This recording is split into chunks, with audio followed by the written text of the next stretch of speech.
Alors cette vidéo a pour sujet la Palestine. La Palestine, la libération totale, intégrale de la Palestine, du Jourdain à la mer, et d'annoncer la fin de l'État sioniste, de l'entité sioniste. Une entité décrétée par l'ONU en 1948, un organisme à l'époque qui regroupait essentiellement des pays occidentaux et qui par décret ont partagé la Palestine. Un pays qui à ce jour n'a aucune frontière officielle, qui est le seul État au monde qui n'a pas de frontière officielle. Donc c'est une entité, un porte-avions de l'Occident au sein du Moyen-Orient, qui a pour but de créer en permanence un endroit de tension, afin de faire pression sur les pays de la région et de créer des troubles permanents dans cette région qui est vitale pour l'économie capitaliste.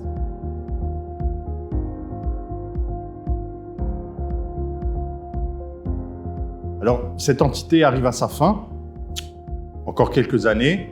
Alors, je vais effectivement argumenter les raisons pour lesquelles je suis intimement convaincu que 2028 marquera la fin de l'entité sioniste.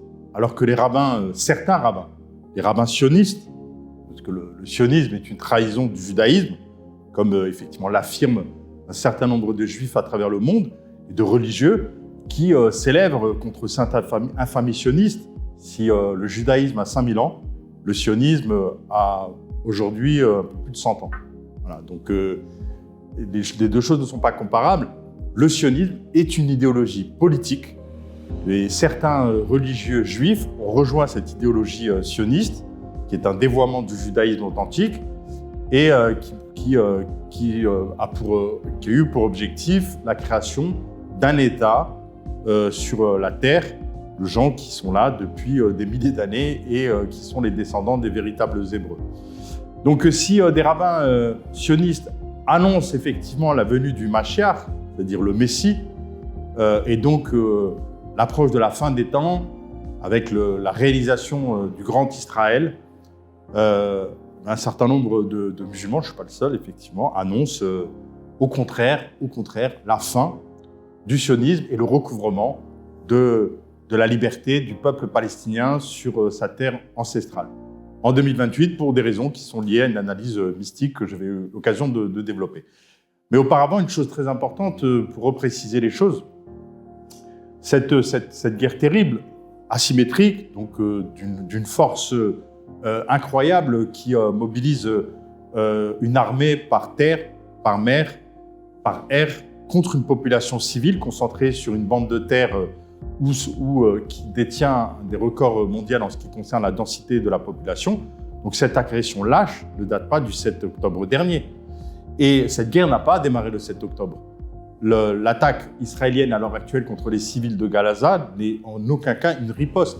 En aucun cas, c'est l'attaque du 7 septembre de la résistance palestinienne qui est une riposte à 16 ans de blocus total, où la population palestinienne de Gaza n'a aucune possibilité de sortir de cette bande de terre réduite, une jeunesse qui n'a aucune espèce de perspective de liberté, de mouvement, qui est confinée en permanence depuis 16 ans dans ce lieu, sans aucune raison politique valable, hormis cette idéologie sioniste, raciste, fasciste, et qui vise à la destruction ou à l'expulsion du peuple palestinien de ces terres.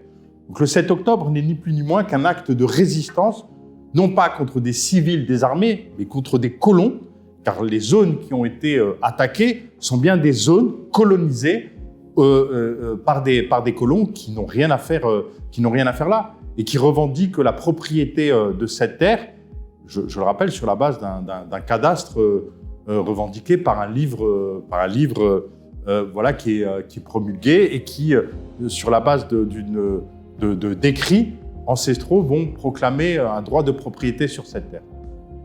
Imaginez tout simplement si demain, pour X raisons, des Congolais prétendaient que leurs écrits, leur religion, leur donnent plein droit sur le territoire de France, qui est un territoire ancestral qu'ils ont habité il y a 5000 ans, et qu'ils ont tous les droits sur cette terre. Et donc, à la force d'une armée constituée, et par le soutien de l'Afrique devenue puissante au sein d'une organisation d'une enceinte mondiale, le Congo, la moitié de la France, est donné à des ethnies congolaises. Et les Français parqués dans des camps en Italie, en Belgique, en Suisse et en Espagne. À votre avis, quelle serait la réaction du peuple français et quel Français aujourd'hui oserait parler d'un résistant français comme un terroriste? Ça n'a aucun sens. Et d'ailleurs, le mot terroriste a été complètement dévoyé à l'occasion de cette situation du peuple palestinien où, en tout état de cause, l'écrasante majorité de l'humanité considère qu'il s'agit bien d'une résistance totalement, intégralement légitime et qui vise à défendre sa terre, sa nation, sa famille, enfin, quelque chose qui est du domaine y compris d'ailleurs en droit international promulgué par les États occidentaux, un droit inaliénable, un droit reconnu par le droit international, ce droit à la résistance. Donc le 7 octobre, il y a eu un acte de résistance réussi, car quelle est la fonction de ces Palestiniens dans Gaza, hormis le fait de casser le blocus, de ne pas passer dans les pertes et profits des considérations géopolitiques régionales et de se rappeler à la communauté internationale et à l'humanité que ces Palestiniens existent et qu'ils revendiquent et qu'ils ont comme objectif de récupérer leurs terres. Et c'est leur droit le plus essentiel qui ne peut être reconnu que par n'importe quel humain sensé. Et il ne s'agit pas là d'une question de religion. Il ne s'agit surtout pas d'ailleurs d'un clash de civilisation ou de guerre de religion. D'ailleurs, 15% des Palestiniens sont chrétiens et sont totalement mobilisés comme leurs compatriotes musulmans pour la libération de la Palestine. Il s'agit en rien d'une question religieuse. Il s'agit là d'une lutte juste, d'un combat juste où des peuples sur Terre aujourd'hui, témoins des événements dramatiques actuels, commencent à ouvrir les yeux et l'humanité entière, effectivement, ne peut être que solidaire dans son écrasante majorité avec le peuple palestinien et sa lutte légitime. L'objectif, effectivement, c'est d'expliquer pourquoi Israël n'a pas d'avenir. Déjà, le mot Israël, à la base, est une usurpation dévoyée, parce que Israël renvoie aux Hébreux des livres révélés. Or, les descendants légitimes, et n'importe quel anthropologue ne peut que le confirmer, les descendants directs des Hébreux, c'est les Palestiniens qui n'ont jamais, en vérité, quitté cette terre. Ces Palestiniens qui, fut un temps, effectivement, ont suivi les patriarches, donc avec Moïse, puis ils ont suivi Jésus, Isa, alayhi salam, et enfin, depuis 1400 ans, ils ont suivi le message de l'islam. Tout cela ne fait partie que d'une seule et même révélation. Donc ce peuple palestinien, il est directement l'ancêtre de ces Hébreux. Et certainement pas. Et ça, n'importe quelle étude, encore une fois, ethnologique, anthropologique, même génétique, pour entrer dans la dérive raciale d'une partie de l'Occident, même les études, les tests génétiques démontreraient quoi en fait? Démontreraient qu'il n'y a pas de peuple juif, que le peuple juif actuel, qu'on appelle peuple, n'est pas le peuple juif, mais ce sont des peuples juifs composés par des juifs originaires de l'Europe de l'Est, et notamment du royaume khazar, qui est un royaume qui, au Moyen-Âge, était gouverné par un roi qui s'est converti au judaïsme, donc c'est une conversion, comme les juifs du bassin méditerranéen, et notamment d'Afrique du Nord, qui sont de souche berbère, qui sont des berbères judaïsés. Quand l'islam est arrivé en Afrique du Nord, il y avait des tribus animistes, il y avait des tribus chrétiennes, il y avait des tribus juives. L'écrasante majorité de ces tribus ont rejoint l'islam dans le cadre effectivement de la révélation monothéiste, et une partie de ces tribus sont restées attachées à la Torah et au judaïsme. Et ce sont donc des berbères judaïsés qui n'ont jamais eu d'ancêtres en terre de Palestine. Donc la mystification de l'histoire, le détournement de l'histoire au service d'une idéologie politique, elle est là. C'est-à-dire qu'elle commence ici. Donc parler le mot Israël en tout état de cause est un dévoiement historique complet. Sachant cela, nous sommes bien en face d'une entreprise colonialiste. C'est de ça qu'il s'agit. Et il faut revenir d'ailleurs au 19e siècle, au moment de la naissance du sionisme, congrès de Bâle, Théodore Herzl, 1898, où le colonialisme n'était pas vu comme quelque chose de péjoratif en Europe. Du tout, nous étions en pleine vague colonialiste où l'Europe avait partagé la terre entière, et le colonialisme n'était pas du tout vu comme quelque chose de négatif, bien au contraire, comme mission civilisatrice de l'Europe et des valeurs européennes sur le reste du monde. Après, effectivement, les choses évoluant, la conscience universelle évoluant, la prise de conscience de l'existence de peuples avec leur civilisation en part entière et leur sphère géographique naturelle a chamboulé tout cela grâce à la période et les luttes décoloniales. Mais en ce temps, le sionisme a revendiqué le fait d'être un mouvement colonial.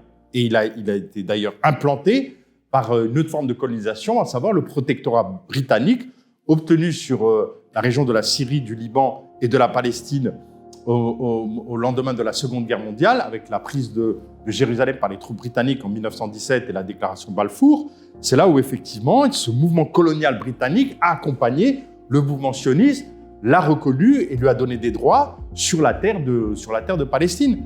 Et c'est ensuite la découverte des camps de concentration Deuxième Guerre mondiale, donc du nazisme au cœur de l'Europe, qui a effectivement créé un véritable choc au niveau des Européens, véritable choc d'un massacre de populations qui ont été exterminées, qui ont été parquées dans des camps uniquement parce qu'elles étaient juives. Et d'ailleurs, s'il y a eu un tel choc en Europe, il faut le savoir, et ça également c'est à relativiser quand on étudie l'histoire coloniale, si l'Holocauste a tenu une telle place dans l'historiographie occidentale, c'est parce que c'était la première fois que des Blancs exterminaient des Blancs. Les Juifs allemands, Ashkénazes, c'était des Juifs allemands, de confession juive. Et on a pris des Blancs qu'on a parqués, qu'on a mis dans des trains pour les mettre dans les concentrations, et à la découverte par l'armée américaine et russe de cette horreur, mais comment a-t-on osé? Je dis ça parce qu'effectivement, les massacres commis en Afrique ou en Asie, avec une amplitude de massacres incroyable, dans le cadre des conquêtes coloniales, si on prend simplement la conquête des Amériques, pour ne prendre que cet exemple, ben c'est un holocauste x50. Mais parce que, encore une fois, dans l'échelle de race occidentale, que signifie la vie d'un Africain, d'un Aztèque, d'un Inca ou d'un Asiatique? Et encore aujourd'hui, sur des pans entiers de ce racialisme-là, on constatait que si des gens ne ressentent aucune émotion par rapport à des enfants en Palestine qui meurent et qui sont tués lâchement par des bombardements massifs, c'est parce qu'ils ne voient pas en ces enfants un humain à part entière comme lui peut se le revendiquer. Il y a une échelle raciale qui fait que la souffrance en Afrique, au Moyen-Orient ou en Asie n'est pas perçue de la même façon. Et ce n'est pas une histoire de proximité, croyez-moi, ce n'est pas une histoire de proximité, c'est vraiment une histoire raciale. Parce que si nous faisions la même chose à des Australiens blancs, ce serait une réaction totalement différente. Ou à des Néo-Zélandais. Il y aurait un mimétisme évident de comprendre que là, nous touchons à l'humanité, l'humanité telle qu'elle est perçue. C'est important de comprendre cela parce qu'aujourd'hui, il y a tout un pan de la jeunesse en Europe et en Occident qui prennent conscience de ça à travers tous les decolonial studies, à savoir la capacité à revoir son histoire, à l'étudier et à voir les pans positifs, évidemment, des valeurs portées par sa civilisation, mais la problématique essentielle portée par la vision racialiste, dont le fait est le nazisme en tant que tel. Le nazisme issu du peuple de Goethe, du grand peuple allemand, ne puise finalement que dans une vision proprement occidentale, parce qu'il n'y a pas de comparaison dans d'autres sphères civilisationnelles d'une organisation des races humaines à travers l'eugénisme, tel qu'on l'a pu le voir au cœur de l'Europe et qui s'est exprimé dans sa quintessence, si je puis dire, à travers le nazisme. Alors ce nazisme qui a révélé une horreur incroyable, comment un peuple aussi éduqué que le peuple allemand a-t-il pu produire cette idéologie mortifère? Ça a créé un véritable choc. Et ce choc, effectivement, a mis au centre la question juive, à savoir de cette minorité qui a subi ces horreurs bien avant le nazisme, à travers déjà les pogroms, on va y revenir, au sein de l'Europe de l'Est, et il fallait réparer cela. Alors cette réparation, elle a été faite sur le dos des Palestiniens, des Arabes palestiniens qui étaient totalement innocents du crime commis au cœur de l'Europe.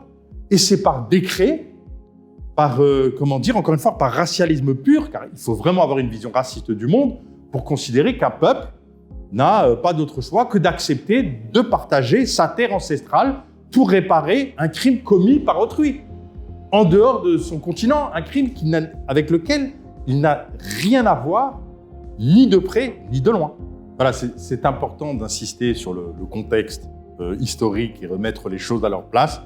Et là, je suis persuadé que n'importe quel humain qui prend un peu de hauteur, même s'il n'a strictement rien à faire avec la sphère moyen-orientale, arabe ou musulmane, du tout, peut s'approprier de fait et se projeter dans la souffrance et dans la légitimité de la lutte du peuple palestinien.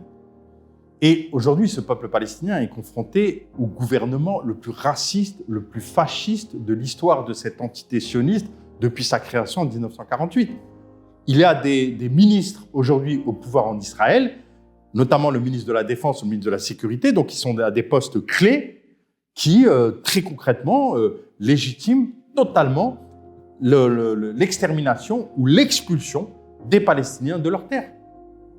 Voilà, et qui veulent en l'occurrence achever le travail et réaliser le plan sioniste. Ce même plan sioniste qui, clairement, et c'est affiché au sein même du drapeau israélien, imagine Israël allant du Nil à l'Euphrate, de l'Égypte à l'Irak. Il faut bien comprendre cela pour analyser la question et percevoir tel qu'analysent les populations aujourd'hui arabes du Moyen-Orient et du danger auquel elles doivent faire face. Alors, dans un cas d'un messianisme complètement délirant, des rabbins annoncent la réalisation de ce grand Israël et l'expulsion des Palestiniens de leur terre par la terreur, très concrètement par la terreur, voilà, et que Israël allait gagner toutes ses guerres et réaliser ses objectifs. Or, ce que je vous annonce, c'est exactement l'inverse. C'est la fin du cauchemar sioniste au sein du Moyen-Orient en 2028. Alors, concrètement, à travers quelles analyses et quelles raisons? Mais en fait, si nous étudions les textes sacrés, nous découvrons effectivement que dans le Coran, Moussa, alayhi salam, Moïse, a erré avec son peuple, donc les Hébreux, dans le désert pendant une durée de 40 ans. 40 ans, cette notion est extrêmement importante. La Torah, livre révélé, nous apprend que Moïse, Sidna Moussa, alayhi salam, est resté auprès de Pharaon pendant 40 ans, une période de 40 ans. Sidna Moussa, alayhi salam, Moïse a vécu 120 ans. Donc on voit bien que c'est des périodes de 3 fois 40 ans. En faisant effectivement la liaison entre ce que nous apprend la Torah, du nombre d'années où ce prophète a vécu chez Pharaon, et le Coran qui nous apprend l'errance dans le désert pendant 40 ans, nous voyons qu'effectivement un signe évident apparaît. C'est ce signe de 40 qui est accolé à l'histoire de ce peuple. Ce que nous apprend le Coran également, c'est que ce peuple des Bénou Israël sont divisés en 3 catégories. Vous avez une première catégorie, c'est ceux qui ont suivi les patriarches, donc les prophètes, qui ont suivi le message libérateur de Isa, alayhi salam, Jésus, qui ensuite ont suivi le message de l'islam porté par Mohammed sallallahu alayhi wa sallam et qui ont adopté l'islam. Et en fait, de cette longue lignée de prophètes abrahamiques, tous donc musulmans, au sens soumis dans la paix du divin, que ces Hébreux-là, rien à craindre à leur sujet. Le Coran parle, et c'est eux les véritables Bénou Israël, enfants de Yahoub, lui-même de Ishaq, et de Sina Ibrahim el-Khalil, donc Sina Ibrahim el-Khalil, Abraham. Donc c'est cette lignée-là qui est la lignée des Bénou Israël du Coran, et sur lequel qui ont suivi, qui se sont réformés, qui ont fauté, qui se sont repentis, qui sont réformés, et sur lesquels il n'y a rien à craindre. Et donc c'est bien les descendants d'un bon nombre de Palestiniens actuels, qui sont authentiquement de cette lignée. Vous avez une deuxième catégorie de Juifs qui sont restés, qui ont voulu rester fidèles à la Torah et qui n'ont pas suivi Jésus, donc Isa alayhi salam, et qui, a fortiori, n'ont pas suivi le message de Mohammed sallallahu alayhi wa sallam. Et ils sont restés juifs, donc partisans de la Torah. Cela, le Coran nous apprend qu'à leur sujet, tout sera tranché le jour du jugement. Mais à l'instar des musulmans, Le paradis n'est pas promis à aucun des musulmans. Chaque musulman sera jugé et un musulman peut aller en enfer. Et il en est de même pour les juifs qui se raccrochent à la Torah. Ils seront jugés individuellement pour ce qu'ils auront fait de bien ou de mal ici-bas. Et en ce sens, on peut raccrocher cette deuxième catégorie aux juifs non sionistes, aux juifs authentiques, non sionistes, qui se sont attachés à la Torah, qui refusent ce monstre israélien qui est condamné par la Torah elle-même, puisque les Juifs n'ont pas le droit de revenir en Terre Sainte sans au préalable l'arrivée du Messie. Ça, c'est dans je vous parle là des commandements inclus dans la Torah. Donc à partir de là, ces Juifs authentiques ont rejeté depuis le début le sionisme et continuent à le rejeter viscéralement. Concernant cette deuxième catégorie, voilà, ils seront jugés comme tout être humain sur cette terre, tout simplement par leurs intentions et leurs actes. En troisième catégorie, vous avez ceux qui sont maudits. À savoir, oui, la partie, et le Coran nous en parle, de ceux qui ont subi une première fois une punition, un châtiment énorme, et qui, un deuxième châtiment, les attendent. Et c'est cela qui se rassemble aujourd'hui. À savoir cette idéologie raciste, fasciste, qui est une quintessence du racialisme, qui se concentre sur cette terre sainte comme un porte-avions de l'Occident, et ceux-là, effectivement, vont prendre un châtiment incroyable et extrêmement, extrêmement douloureux pour tout ce qu'ils ont fait de mal et tout ce qu'ils ont commis sciemment. Et nous revenons à cette histoire de 40 ans. Alors à quel moment cette partie des sionistes maudits, donc ce sionisme, cette idéologie dévoyée qui va rassembler toute cette partie maudite du judaïsme et du judaïsme dévoyé, va-t-il subir le grand châtiment définitif ? Si nous revenons à cette période de 40 ans, qu'est-ce que nous constatons ? Nous constatons que du début du XXe siècle, prenons le point de repère avec les pogroms de Russie en 1908, si vous faites 1908 plus 40, vous arrivez à 1948. Or, de 1908 à 1948, durant cette période de 40 ans, les Juifs vont subir au corps de l'Europe, mais défaite sur défaite, massacre sur massacre, pogrom sur pogrom. Lisez l'histoire. Les massacres de 1908 en Russie, puis Kiev en 1912, puis la naissance du Parti national socialiste en Allemagne en 1920, la prise de pouvoir d'Hitler en 1933, la nuit de cristal, au travers de l'Europe, les rafles des Juifs, donc Vichy, les camps de concentration, avec le summum de l'Holocauste et les camps découverts en 1945. Donc c'est 40 ans de souffrance non-stop durant ce début du XXe siècle et 1948. Et en 1948, qu'est-ce qui se passe ? Naissance, création par décret de l'État sioniste d'Israël. Et là, si nous projetons sur 40 ans, que voyons-nous et que constatons-nous ? De 1948 à 1988, tout va réussir aux sionistes. Mais quand je dis tout. La guerre de 48, qui est une Nakba palestinienne, où les armées arabes vont porter secours aux Palestiniens, vont se faire écraser. Et les sionistes vont récupérer les terres. 1967, guerre de 67, qui était une débâcle pour les armées arabes. 1973, victoire d'Israël. 1982, invasion du Liban. Opération du Mossad à travers le monde totalement réussie. Les opinions publiques occidentales, asiatiques, sud-américaines et nord-américaines au diapason total avec ce petit État, Israël, qui se défend contre la masse des armées arabes. Le sort des Palestiniens est complètement renié. Israël a le vent en poupe incroyable. Il est, porté au diapason, notamment par les populations européennes, qui sont dans leur écrasante majorité totalement sionistes. Donc 1948, 1988, qu'est-ce que nous constatons ? 40 ans de phase descendante, 40 ans de phase ascendante. 1948, 1988, phase ascendante. Que se passe-t-il en 88 ? Que se passe-t-il en 1988 ? Faites votre recherche, première intifada. Les gamins palestiniens ont l'idée de ramasser les pierres et de résister contre l'armée sioniste en lançant des pierres. Depuis 1988, rien, strictement rien, ne réussit à l'armée sioniste. Rien. Changement total des opinions publiques mondiales à l'encontre de l'État israélien. 2006, défaite face au Hezbollah au sud Liban, retrait de Gaza.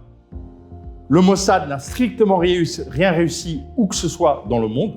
Que constatons-nous au jour d'aujourd'hui? Il y avait 240 prisonniers israéliens auprès de la résistance palestinienne, avec tous les systèmes d'information, y compris satellitaires qui permettent de zoomer sur une boîte d'allumettes.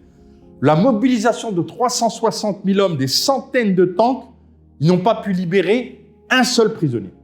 Il a fallu effectivement une trêve pour procéder à un échange alors qu'ils sont en face d'une résistance civile. Tout le monde peut constater que strictement rien ne leur réussit et c'est pour ça qu'ils deviennent totalement hystériques et qu'ils veulent semer le chaos et la mort à travers les airs. Donc, si nous faisons 1988 plus 40 ans, 2028 sera le moment de la chute qui correspondra exactement à ce qui s'est passé en 1945-1948. C'est 2028 sera l'effondrement de l'État d'Israël, un effondrement définitif, un recouvrement total de la libération du peuple palestinien. Ça voudra pas dire, ça ne signifiera pas la fin de la présence juive en Palestine, pas du tout. Au contraire, les Juifs authentiques pourront évidemment se bâtir sur cette terre, ce qu'ils auraient pu faire depuis le début d'ailleurs. Si la Palestine aurait dû devenir un lieu de refuge pour les Juifs, ils auraient trouvé ce lieu de refuge, mais alors sans aucun problème. Et je dis pas ça pour plaire à qui que ce soit, je dis ça de façon factuelle. Je vis à l'heure actuelle entre les Émirats et le Maroc. Aux Émirats, vous avez 88% de la population qui est étrangère. Les Arabes ne connaissent pas la notion de grand remplacement, ne voient pas en l'étranger, un ennemi. Au contraire, mais un apport et une richesse. On pourrait parler du Qatar, on pourrait parler d'autres pays arabes. Ou même de pays musulmans, combien la Turquie a-t-elle accueilli de réfugiés syriens en son sol? Donc, si les Juifs avaient voulu, suite au massacre en Europe, suite à l'Holocauste, venir se réfugier en Palestine, ils auraient trouvé le meilleur des refuges possibles. Mais ils ont voulu créer un État et chasser les autochtones de leur terre à travers une idéologie raciste, fasciste, conçue en Occident sur la base de l'idéologie racialiste portée par l'élite occidentale. Et c'est en cela que c'est une idéologie dévoyée qui, comme nous apprend les signes à travers les textes révélés, les livres révélés, verra sa fin en 2028 et permettra la naissance d'une ère de paix au Moyen-Orient où nous verrons Arabes, musulmans, chrétiens, Perses, Turcs et Juifs authentiques construire une nouvelle ère de paix qui durera des siècles et des siècles, Inch'Allah. Donc, il y a vraiment des raisons d'être extrêmement optimiste. Alors, je sais, certains feront référence aux États-Unis, et à juste titre, car aujourd'hui, d'ailleurs, on est obligé de dire un mot là-dessus, à savoir que beaucoup reprochent aux pays arabes de ne pas intervenir, à savoir d'être spectateurs face à des populations palestiniennes qui sont massacrées lâchement, et des populations arabes et des dirigeants arabes voisins qui n'interviennent pas. Mais c'est mal connaître les rapports de force. Que voulez-vous que les dirigeants arabes voisins fassent? Qu'ils envoient leur armée contre Israël? Mais ce ne serait pas faire la guerre à Israël. Les États-Unis ont dépêché le fleuron de leur flotte en mer Méditerranée. Le signe et le message est très clair. Tout pays de la région qui s'attaquerait à Israël pour prendre défense de la population verrait son pays rasé. Vous avez bien vu ce qui est arrivé à l'Irak, ce qui est arrivé à la Libye. Alors explique-moi et répondez-moi à cette question. Qu'est-ce qu'un pays arabe qui est mis à genoux, qui voit ses infrastructures totalement détruites, civiles et militaires, pourrait devenir un atout pour la libération de la Palestine? Expliquez-moi. Je n'ai pas de réponse. Si j'étais un dirigeant arabe, j'enverrais pas mon pays au suicide alors que ça ne servira à rien, la cause palestinienne. Bien au contraire, je ferai ce que les dirigeants arabes et de la région font actuellement, à savoir que je jouerai le temps. Aujourd'hui, c'est aux Palestiniens de faire l'effort. Exactement, si nous prenons l'histoire d'un peuple arabe qui s'est libéré contre une colonisation et contre, une armée qui considérait ce territoire comme le sien. Il y a l'histoire de l'Algérie. Les Algériens ont dû faire un effort de sacrifice extrêmement important et leurs frères voisins, marocains, tunisiens, ont apporté tout l'aide, le soutien politique, humain à tous les niveaux pour les soutenir. Mais c'était aux Algériens de faire l'effort, puisque c'était eux qui étaient colonisés exactement comme les Palestiniens. C'est à eux d'être à la hauteur du sacrifice et le défi est énorme, bien évidemment. Sans l'aide du Créateur, on ne voit pas comment il pourrait effectivement battre un tel déséquilibre de force. Mais justement, le Créateur existe, il est là et c'est en lui que nous devons nous remettre. Le sacrifice des Palestiniens n'est pas vain. Et le moment venu, parce que ce moment arrivera, bien évidemment, les États-Unis se refermeront sur eux-mêmes. D'ailleurs, les États-Unis sont les premiers fauteurs de troubles dans la région. Si nous prenons le cas de la Palestine, quel est le rôle des Américains? Déjà, les Américains n'ont jamais accepté une tierce partie à la table des négociations. Ils se sont toujours imposés comme l'interlocuteur de fait. Or, est-ce que les États-Unis d'Amérique ont permis à Israël de chasser l'ensemble des Palestiniens ou de les exterminer en totalité ou de les chasser? Ont-ils donné ce feu vert? Force est de constater que non. Au contraire, on voit bien le jeu de Biden aujourd'hui.